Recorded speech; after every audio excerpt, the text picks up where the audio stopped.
Hi, welcome to Starfleet Boy Academy, our very first casual and informal Starfleet classroom type environment.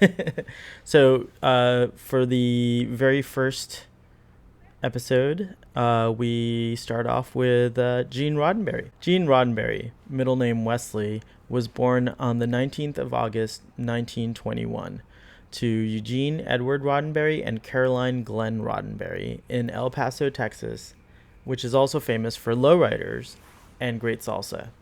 During his childhood and early teen years, Gene read a lot of science fiction, and when he was older, he studied law enforcement, and finally, he became a pilot. During his career in the military, Gene flew over 80 missions and was decorated by the Air Force with the Distinguished Flying Cross. After the war, Roddenberry returned home to his wife, Eileen. They had two daughters, Darlene and Dawn, and he worked as a commercial pilot until a crash made him decide it was time for a career change, so he became a police officer.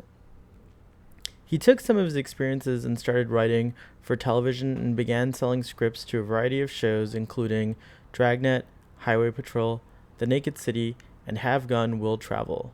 Gene had no formal training as a television writer and was completely self-taught.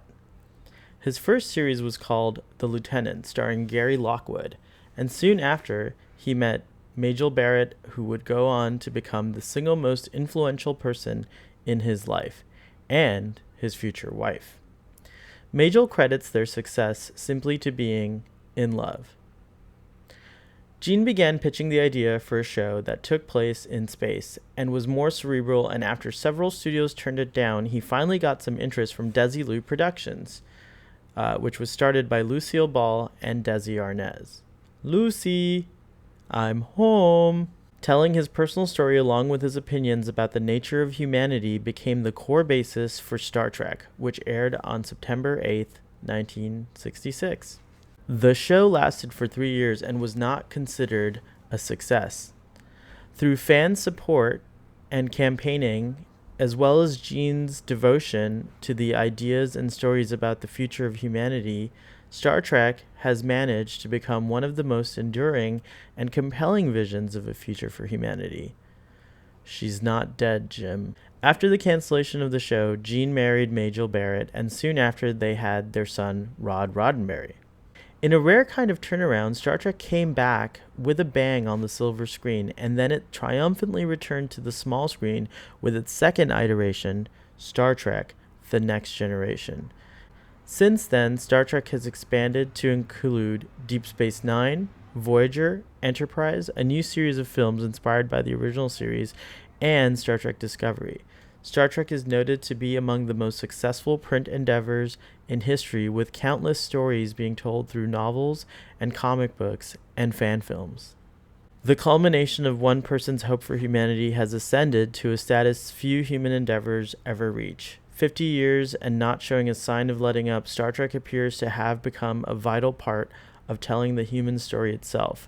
Not surprising, considering all the groundbreaking subjects the show has addressed. Infinite diversity in infinite combinations.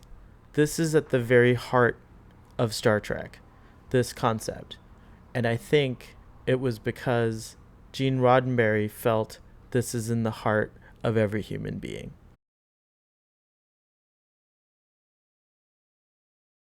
If you like this video, please let us know. If you didn't like this video, please let us know also. And I look forward to doing the next one, which open to ideas, so feel free to give suggestions. See you later, and live long and prosper. Thanks for tuning in.